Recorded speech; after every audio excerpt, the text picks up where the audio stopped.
The Holy Gospel according to John, the 6th chapter. Glory to you, O Lord. Thereafter Jesus went away across the Sea of Galilee, which is to say, the Sea of Tiberias. And a large crowd followed him, because they saw the signs he had performed upon those who were ill. And Jesus went up upon the mountain and sat down there with his disciples. And the Passover, the feast of the Judeans, was near. Raising his eyes, therefore, and seeing a large crowd approaching him, Jesus says to Philip, "Where might we buy loaves of bread, so that they might eat?" But this he said to test him, for he knew what he was about to do. Philip replied to him, 200 denarii worth of bread is not enough for them, even if each take only a morsel. One of the disciples, Andrew, the brother of Simon Peter, says to him, "There is a lad here who has 5 barley loaves and 2 dried fish. But what is that among so many?" Jesus said, "Make the people settle themselves."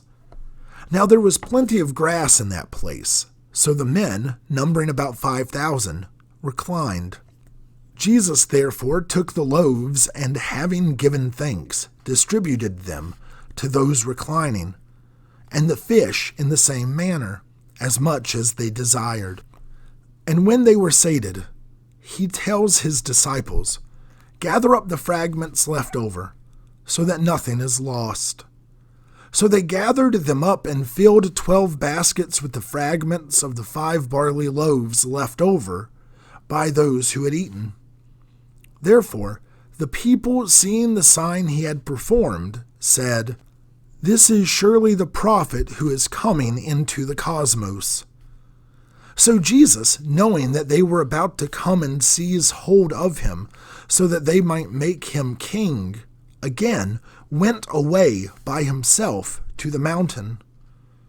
And when evening came, his disciples went down to the sea, and, embarking in a boat, they went across the sea toward Capernaum.